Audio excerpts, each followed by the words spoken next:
السلام علیکم، آداب عرض ہے جی ڈیئر لسنرز، ناول کی نیکسٹ ایپیسوڈ لے کر حاضر ہوں۔ کہانی اچھی ہی جا رہی ہے لیکن مجھے لگتا ہے کہ بہت اچھی نہیں ہونے والی، اور آگے آگے جو ہے وہ ٹپیکل سی سٹوری بن جائے گی شاید، اور تھوڑی سی جو ہے وہ بونگیاں بھی مجھے محسوس ہو رہی ہیں کہانی میں، جیسے کہ اس کی سیکنڈ ایپیسوڈ میں تھا آئی تھنک۔ یہ جب لیٹ نائٹ گھر واپس آئے ہیں تو راستے میں بارش ہوئی اور طبیعت خراب ہوئی ماہی کی۔ تو عجیب بات ہے، ایک تو پہلے وہ دونوں ایک ہی شہر میں رہتے ہیں، ظاہر ہے وہ آفس جاتا ہے اور اسی آفس میں اس کے جو ہے تایا ابو کام کرتے ہیں، تو ظاہر ہے ایک ہی شہر ہے، تو اب وہ اتنا لمبا روٹ کیا ہو گیا کہ جناب راستے میں جنگل ہی آ گیا۔ اور چلیں مان لیا راستے میں ہوگا جنگل، کوئی بات نہیں ہے، لیکن دونوں کے ہی موبائل میں نیٹ ورک نہیں آ رہا، غائب ہو گیا، اور بعد میں اگلے دن کوئی آیا ہے وہاں پہ تو اس کے موبائل میں نیٹ ورک ہے۔ عجیب صورتحال ہے، عجیب، کوئی لاجیکل بات لکھنی چاہیے نا جس سے سمجھ آئے کہانی کہ ہاں جی ایسا ہو گیا سین۔ تو یہ جو بلا وجہ کے سین کریٹ کیے جاتے ہیں نا، یہ مجھے بالکل بالکل بھی اچھے نہیں لگتے، بالکل ہی نا بچگانہ سی سوچ اور ایسے ہی سین کریٹ کر دیا جاتا ہے۔ تو ہو سکتا ہے آگے اس طرح کے مزید سین آئیں اور دونوں میں جو ہے وہ کشش ایک دوسرے کی جانب شروع ہو گئی ہے ایز یوزول، جو ظاہر کی جاتی ہے کہ جی محبت ہونا شروع ہو گئی ہے۔ تو خیر ہونا تو یہی ہے اینڈ، یہ تو ہمیں اندازہ ہو جاتا ہے کہانی پڑھتے ہوئے کہ اس کا اینڈ کیا ہونے والا ہے، اور موسٹلی کہانیوں کا اختتام یہی ہوتا ہے کہ جناب شروع میں نفرت ہوتی ہے، بیزاری ہوتی ہے، اور بعد میں جناب جی محبتیں ہو جاتی ہیں۔ لیکن ایسا صرف کہانیوں میں ہی ہوتا ہے تو اسے زیادہ سیریس مت لیا کریں، ریئل لائف میں اور کہانیوں میں بڑا فرق ہوتا ہے، ریئل لائف میں ایسا کچھ نہیں ہوتا ہے جناب۔ تو خیر بڑھتے ہیں ہم اپنی کہانی کی جانب۔ تو کہانی کا نام ہے عشق دے رنگ رنگ جاواں، اور اس کی مصنفہ ہیں ثنایا خان، اور آپ سب سنیں گے اس کی قسط نمبر 4۔ ہیلو، رائما نے فون کان سے لگا کر کہا۔ کیسی ہیں آپ؟ دانش کی آواز سن کر اس کے چہرے پر ہلکی سی مسکراہٹ آئی۔ ہم ٹھیک ہیں، وہ بس اتنا کہہ کر خاموش ہو گئی۔ میں نے امی کو آپ کے بارے میں بتا دیا۔ کیا؟ رائما حیرت سے بولی۔ امی نے مجھ سے پوچھا کہ کیا مجھے کوئی لڑکی پسند ہے، تو میں نے آپ کا نام بتا دیا۔ پھر کیا کہا امی نے؟ بہت خوش ہوئی، کہا کہ آپ انہیں بھی بہت پسند ہے۔ اس نے سچ بات بتائی؟ جھوٹ، ہم جانتے ہیں ایسا نہیں ہو سکتا۔ رائما کو اس کی بات پر یقین نہیں آیا۔ سچ رائما، انہیں پہلے حیرت ضرور ہوئی لیکن انہیں کوئی اعتراض نہیں ہے، بلکہ پاپا کو بھی کوئی اعتراض نہیں، اس لیے انہوں نے کہا ہے کہ آپ کے ڈیڈ سے بات کریں گے، لیکن میں انہیں کیسے بتاتا کہ اعتراض تو آپ کو ہے۔ پر کوئی بات نہیں، جب آپ سے آپ کی مرضی پوچھی جائے تو آپ انکار کر دینا۔ اس نے تفصیل بتائی۔ اور ہم انکار نہ کریں تو؟ رائما دھیرے سے بولی۔ دانش کچھ پل خاموش رہا۔ میں کہیں خوشی سے مر نہ جاؤں، وہ گہری آہ بھرتے ہوئے بولا۔ اوہ، تب تو ہمیں انکار ہی کرنا ہوگا، وہ ہنسی روکتے ہوئے بولی۔ ارے نہیں، ایسا مت کریے گا، میں تو مذاق کر رہا تھا، وہ گھبرا کر بولا۔ رائما کی ہنسی رک نہیں پائی۔ بڑی مشکل سے تو اس انکار کو اقرار میں بدلا ہے، بس اب جلدی سے میری زندگی میں شامل ہو کر مجھے مکمل کر دیں۔ اس کے بعد بس بس جاگتے میں خواب دیکھنا بند کر دیں اور سو جائیے، رائما نے بیچ میں ٹوک کر کہا۔ چلیے ٹھیک ہے، اور کچھ دن انتظار کر لیتے ہیں، پھر تو آپ پاس ہی ہوں گی، جی بھر کے باتیں کرتے رہیں گے۔ دانش اس کی نیند کا خیال کرتے ہوئے بولا۔ رائما نے کال بند کر دی اور مسکراتے ہوئے لیٹ گئی۔ آہل کمرے میں آ کر غصے سے ماہی کی جانب بڑھا۔ کیا ہو رہا ہے یہ سب؟ وہ کچھ دیر پہلے جب گھر آیا تو ماہی کو ماہر کے ساتھ بیٹھے باتیں کرتے دیکھ کر اسے بہت غصہ آیا، اور جب سے ماہر آیا تھا ماہی کو اس سے کلوز ہوتے دیکھ کر آہل سے برداشت نہیں ہوتا تھا۔ کس بارے میں بات کر رہے ہیں آپ؟ وہ جان بوجھ کر انجان بنتے ہوئے بولی۔ تم اچھی طرح سے جانتی ہو کس بارے میں بات کر رہا ہوں میں۔ کیا ضرورت ہے ماہر سے اتنا کلوز ہونے کی؟ آپ کو کیا ہم جو چاہے کریں؟ آپ کون ہوتے ہیں ہمیں روکنے والے؟ وہ رخ دوسری جانب کر کے بولی۔ مجھے تم سے کوئی بحث نہیں کرنی ہے ماہی، آئندہ اگر میں نے تمہیں اس کے آس پاس دیکھا تو مجھ سے برا کوئی نہیں ہوگا۔ وہ اس کا رخ دوبارہ اپنی جانب موڑتے ہوئے بولا۔ ہمیں بھی کوئی شوق نہیں آپ سے بحث کرنے کا، اور آپ کو بھی کوئی حق نہیں ہم پر حکم چلانے کا۔ اب تک آپ اپنی من مانی کرتے رہے، آپ کے جو دل میں آیا آپ کرتے رہے، جب چاہا دل لگی کر لی، جب چاہا دل توڑ دیا، جب چاہا ہمارے جذبات کے ساتھ کھیلتے رہے، جب چاہا کہہ دیا کہ آپ کے لیے یہ سب کچھ معنی نہیں رکھتا۔ ایک بار بھی سوچا آپ نے کہ آپ ایسا کرنے سے ہمارے دل کو کتنی ٹھیس پہنچا رہے ہیں؟ کیا فرق پڑتا ہے آپ کو چاہے ہم کچھ بھی محسوس کریں؟ آپ نے ہمیں اپنی بیوی تو کیا ایک انسان تک نہیں سمجھا، بس کھلونا سمجھا ہے، لیکن اب بس، اب نہیں، آپ کو کوئی حق نہیں ہے اس طرح ہمیں بار بار تکلیف پہنچانے کا۔ اب ہم آپ کو آپ کی منمانی نہیں کرنے دیں گے، بار بار اپنے دل سے نہیں کھیلنے دیں گے۔ اب آپ ہم پر اپنا حکم نہیں چلا سکتے، ہمارے ساتھ زبردستی نہیں کر سکتے۔ ہم جو چاہے کریں، جس سے مرضی بات کریں، آپ کچھ نہیں کر سکتے۔ وہ اپنے آنسو روکتے ہوئے سختی سے بولی۔ آہل بس سنجیدگی سے اسے دیکھتا رہا۔ میں کیا کر سکتا ہوں اور کیا نہیں کر سکتا یہ میں تمہیں ابھی بتاتا ہوں۔ آہل اسے غصے سے دیکھتے ہوئے اپنی شرٹ کے بٹن کھولنے لگا۔ ماہی اسے حیرت سے دیکھنے لگی۔ آہل شرٹ بیڈ پر پھینک کر اس کی جانب بڑھا۔ ماہی گھبرا کر 2 قدم پیچھے ہوئی، لیکن آہل تب بھی اس کی جانب بڑھتا رہا۔ کیا کر رہے ہیں آپ؟ وہ اپنی گھبراہٹ روکتے ہوئے بولی۔ آہل نے بنا کچھ کہے اس کا دوپٹہ کھینچ کر زمین پر پھینک دیا۔ ماہی مزید پیچھے ہوتی گئی۔ رک جائیے آہل جی، کیا کر رہے ہیں آپ؟ وہ پیچھے ہوتے ہوئے بولی۔ تم ہی نے کہا نا میں کچھ نہیں کر سکتا، بس دکھا رہا ہوں کہ میں کیا کر سکتا ہوں اور کیا نہیں۔ وہ پیچھے ہوتے ہوتے دیوار سے ٹکرا گئی۔ آہل نے اس کے دونوں ہاتھ جکڑ کر دیوار پر رکھے۔ تم یہی چاہتی ہو نا کہ میں تمہیں اپنی بیوی سمجھوں، تمہارے ساتھ شوہر بن کر رہوں؟ آہل جی ہمارا ہاتھ چھوڑیے، وہ روتے ہوئے بولی۔ مجھے کوئی چیلنج کرے اور میں اسے جواب نہ دوں، ایسا ناممکن ہے۔ وہ ماہی کے بہت قریب ہوا۔ ایک بات اچھی طرح سے سن لو، میں نے تمہارے ساتھ کوئی دل لگی نہیں کی، نہ کبھی تمہارے جذبات کے ساتھ کھیلا ہے، کیونکہ کسی کو دھوکہ دے کر اپنا مقصد پورا کرنا میری فطرت میں نہیں، اور اگر میں ایسا کچھ کرنا چاہوں بھی تو مجھے تمہارے ساتھ زبردستی یا کوئی ڈرامہ کرنے کی ضرورت نہیں ہے، کیونکہ میں اچھی طرح سے جانتا ہوں جو لڑکی پیسے کے لیے مجھ سے شادی کر سکتی ہے وہ کچھ اور پیسوں کے لیے میرے ساتھ سو بھی سکتی ہے۔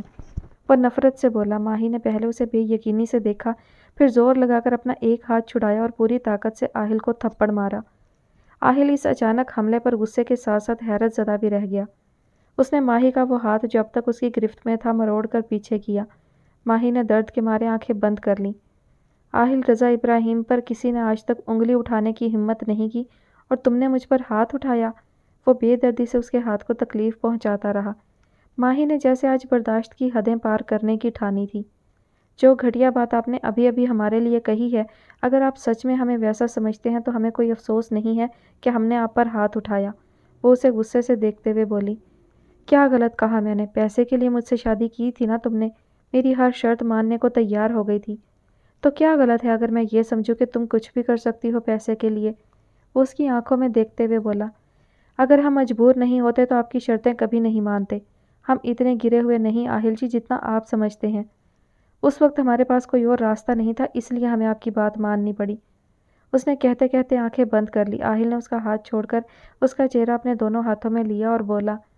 آج تو راستہ ہے نا تمہارے پاس، آج بتا دو مجھے کیا مجبوری تھی تمہاری؟ کیوں کیا ایسا؟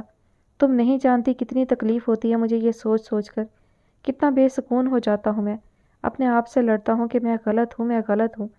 میں چاہتا ہوں کہ تم مجھے غلط ثابت کرو، میرے کہے ہوئے پر مجھے شرمندہ کرو۔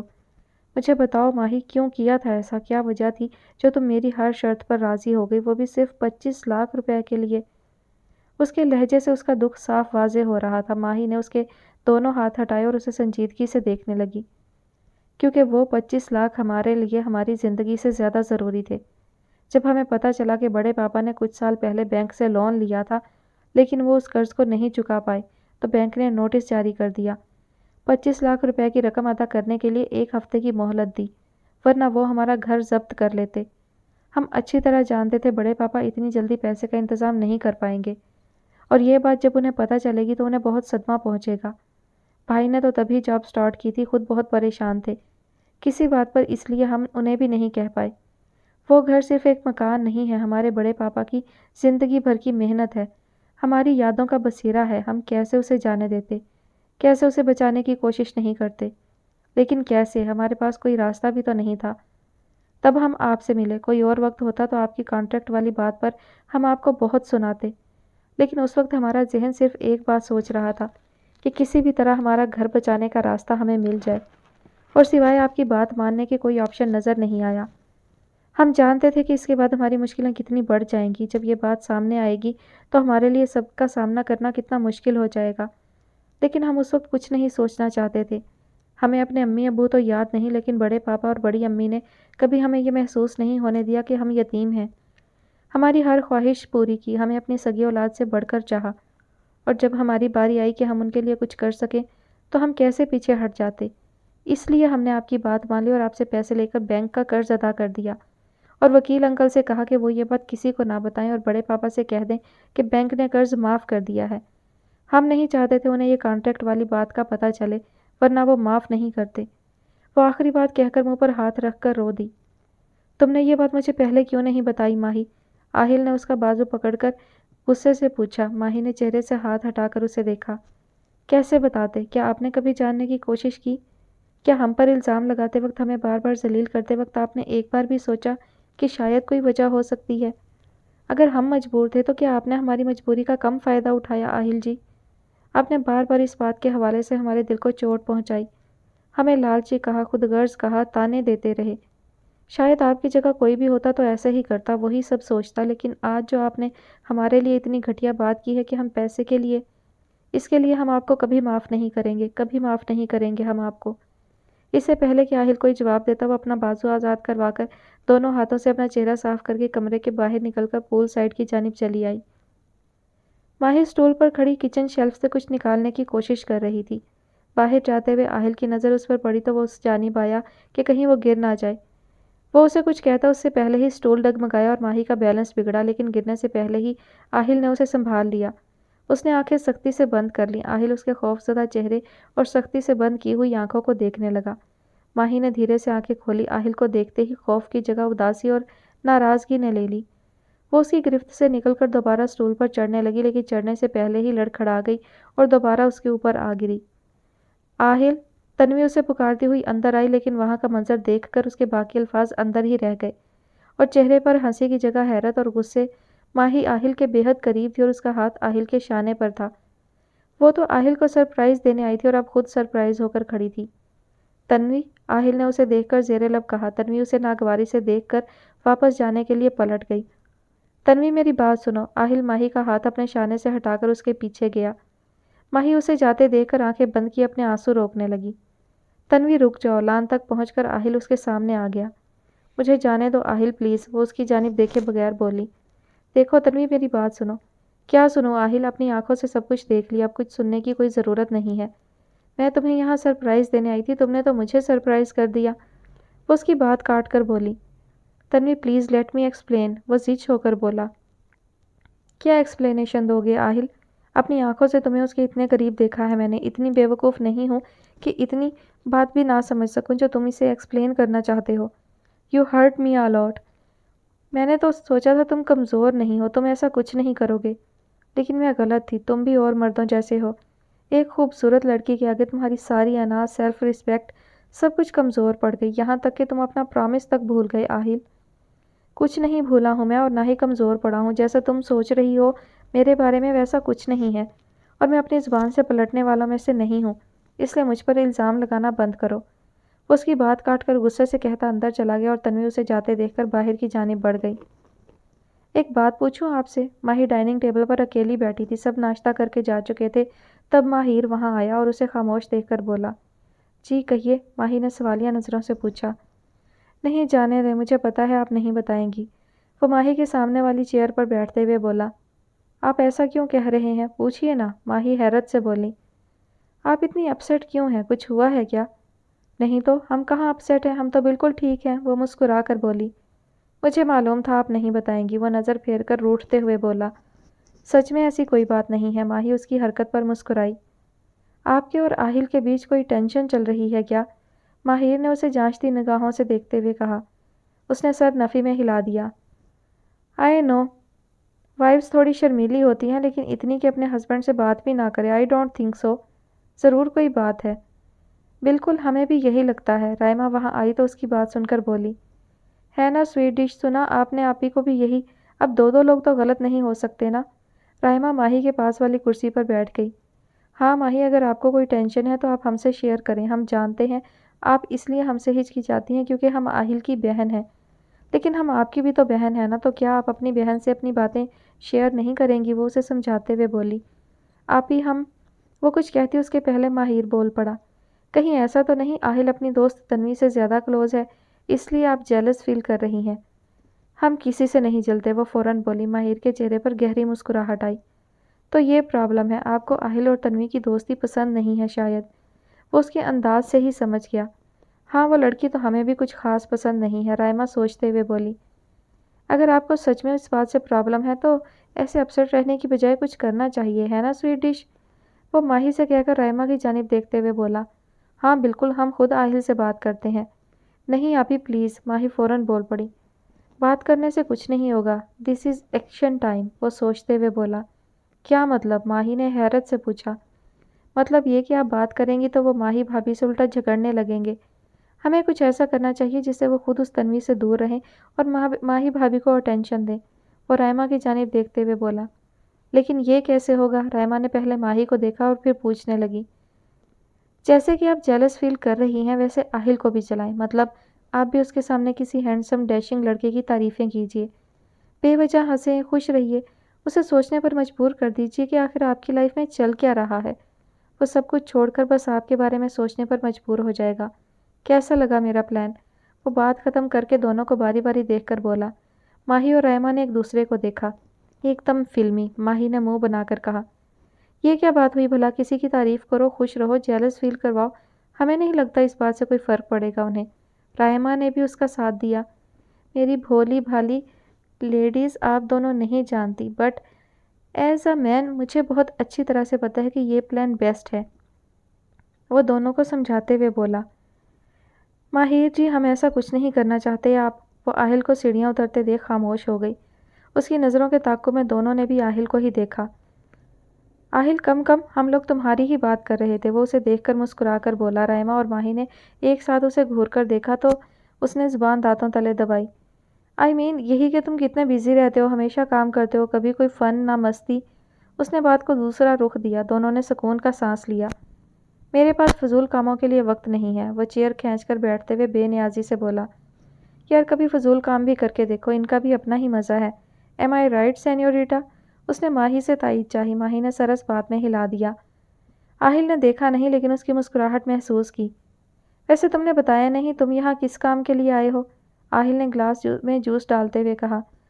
میں تو بس یوں ہی تم سب سے ملنے آیا تھا، لیکن اب لگ رہا ہے سب سے ملنا تو ایک بہانہ تھا۔ اوپر والے کو مجھے ماہی بھابھی کے ہاتھ کا ٹیسٹی کھانا کھلوانا تھا، وہ ادا سے بولا۔ رائما اور ماہی دونوں ہنس پڑی جبکہ آہل نے سنجیدگی سے ماہی کو دیکھا۔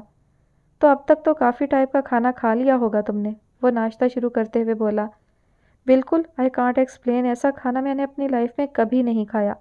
آلو کے پراٹھے، حیدرآبادی بریانی، دہی بڑے اور اسپیشلی پودینے کی چٹنی، واو ویری ٹیسٹی، وہ ہونٹوں پر زبان پھیرتے ہوئے بولا۔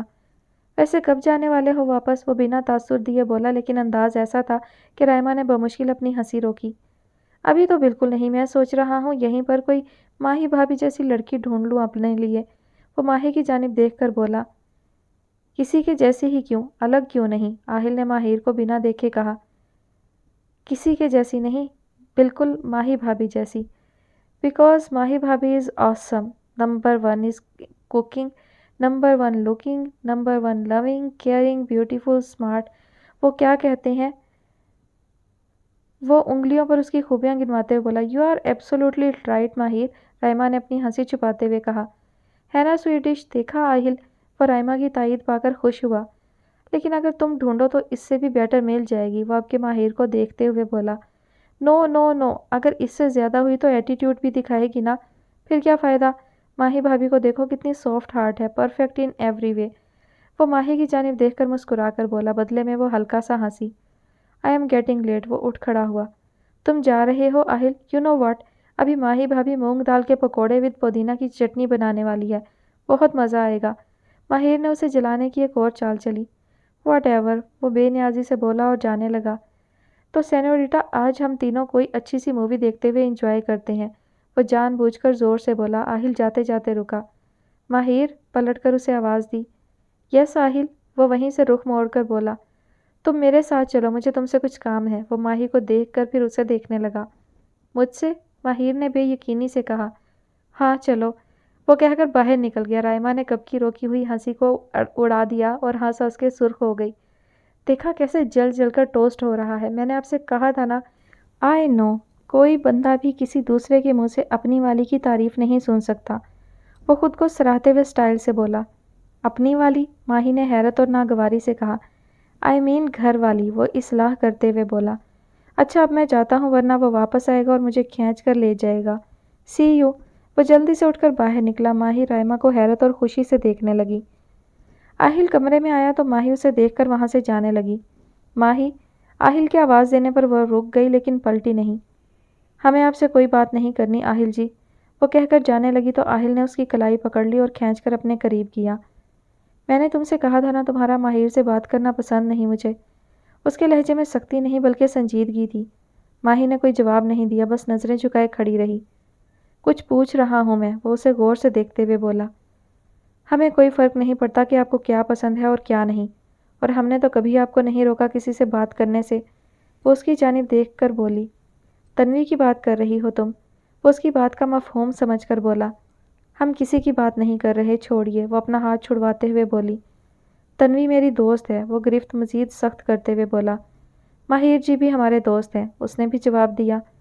تم اب اس سے بات نہیں کرو گی، وہ حکمیہ لہجے میں بولا۔ ہم وہی کریں گے جو ہمیں کرنا ہوگا، آپ کون ہوتے ہیں ہمیں روکنے والے؟ وہ اسے دیکھ کر غصے سے بولی۔ بتاؤں میں کون ہوں؟ وہ ایک پل رکا، اسے سنجیدگی سے دیکھنے لگا۔ شاید تم بھول رہی ہو، تم میری بیوی ہو۔ آپ بھول رہے ہیں، وہ کانٹریکٹ بس 6 مہینے کا ہے، وہ نظر پھیر کر بولی۔ اور ابھی تک 6 مہینے ختم نہیں ہوئے، اس لیے تب تک تم وہی کرو گی جو میں چاہوں گا۔ ماہر سے دور رہو۔ وہ ہاتھ سے اس کا چہرہ اوپر کر کے بولا۔ ماہی اسے بے یقینی سے دیکھنے لگی اور پوری قوت لگا کر اس کی گرفت سے آزاد ہوئی۔ کیا فرق پڑتا ہے آپ کو، چاہے ہم کچھ بھی کریں؟ فرق پڑتا ہے جب تک تم سے رشتہ ہے تب تک۔ ماہی کچھ کہتی اس سے پہلے دروازے پر دستک ہوئی۔ آہل نے اجازت دی تو ملازم اندر آیا۔ بڑے صاحب نے سب کو نیچے بلوایا ہے۔ آہل نے سر اس بات میں ہلایا۔ وہ چلا گیا تو آہل نے ماہی کی جانب دیکھا اور باہر کی جانب بڑھ گیا۔ ماہی بھی اس کے پیچھے چل دی۔ ہم نے رائما کا رشتہ شیخ صاحب کے بیٹے دانش کے ساتھ طے کر دیا ہے اور اسی جمعے کو دونوں کا نکاح ہوگا۔ انہوں نے گویا سب کے سر پر بم پھوڑا، سبھی حیران کھڑے تھے۔ رائما اور ماہر کہیں باہر گئے ہوئے تھے۔ یہ آپ کیا کہہ رہے ہیں یوں اچانک؟ ثریا بیگم نے خاموشی کو توڑا۔ اس میں حیران ہونے والی کیا بات ہے؟ دانش اچھا لڑکا ہے، پڑھا لکھا، سمجھدار، ہر لحاظ سے قابل، اس لیے میں نے دیر کرنا مناسب نہیں سمجھا اور سب طے کر دیا۔ اس جمعے کو نکاح اور اسی مہینے کی 25 تاریخ کو رخصتی۔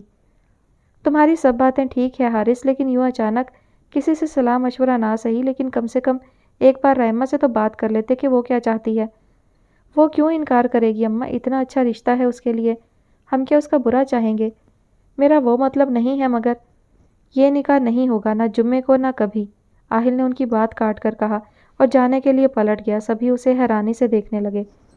وجہ جان سکتا ہوں تمہارے انکار کی؟ حارث صاحب نے کہا تو وہ رک گیا۔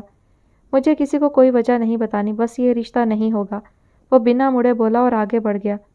رک جاؤ آہل، حارث صاحب نے زوردار آواز دی تو وہ رک کر پلٹا۔ حارث صاحب اس کے پاس آئے۔ اپنی بات کر کے چل دینے کی عادت چھوڑ دو، کیوں نہیں چاہتے تم کہ یہ رشتہ ہو؟ کیا اپنی بہن کی خوشیاں عزیز نہیں؟ کیا تم نہیں چاہتے کہ اس کی زندگی پھر سے شروع ہو؟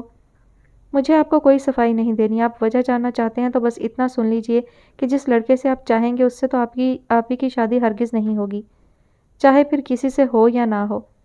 آہل، حارث صاحب نے اس کے منہ پر ایک زوردار تھپڑ مارا۔